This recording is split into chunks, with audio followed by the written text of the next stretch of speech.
6 दिसंबर 1992 को जो ढांचा गिरा, वह सिर्फ ईंट पत्थरों का ढेर नहीं था।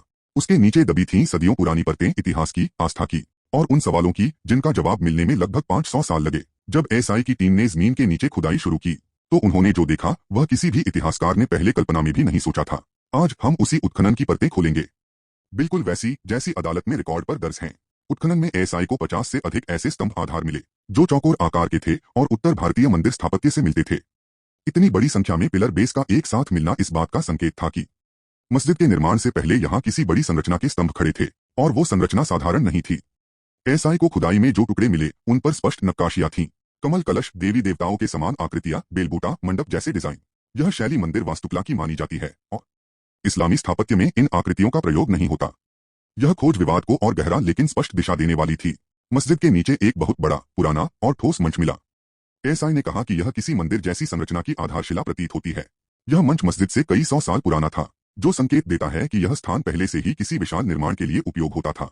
खुदाई में एसआई को चूना सुर्खी, पुरानी ईंटें, दीवारें, कुआं और ड्रेनेज सिस्टम भी मिला जो मध्यकालीन मंदिरों की पहचान है। ये सब इस बात के प्रमाण थे कि यहाँ एक विकसित, सुव्यवस्थित संरचना थी जो धार्मिक या सांस्कृतिक महत्व रख सकती थी। विष्णुहरी शिलालेख सबसे चर्चित खोज। 1992 में मलबे से मिला एक बड़ा शिलालेख विवाद का सबसे निर्णायक हिस्सा बना। इस पर लिखा था कि यह विष्णुहरी मंदिर राजा के आदेश से बनाया गया। विष्णु और हरि दोनों नाम श्रीराम से जुड़े हैं, इसलिए इस शिलालेख को हिंदू पक्ष ने एक बड़ा ऐतिहासिक सबूत माना।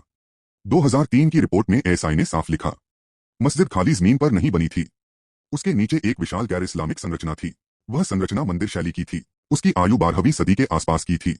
यह रिपोर्ट सुप्रीम कोर्ट ने भी अपने 2019 के निर्णय में स्वीकार की। कोर्ट ने कहा, एसआई की रिपोर्ट विश्वसनीय है। नीचे मंदिर शैली की संरचना मौजूद थी। हिंदू पक्ष की लगातार पूजा और आस्था साबित है और इसी आधार पर भूमि हिंदू पक्ष को दी गई। इतिहास की ये परतें हमें सिखाती हैं कि सच कभी नहीं मिटता, वह बस सही समय पर जमीन से बाहर आता है और कहानी हमेशा के लिए बदल देता है।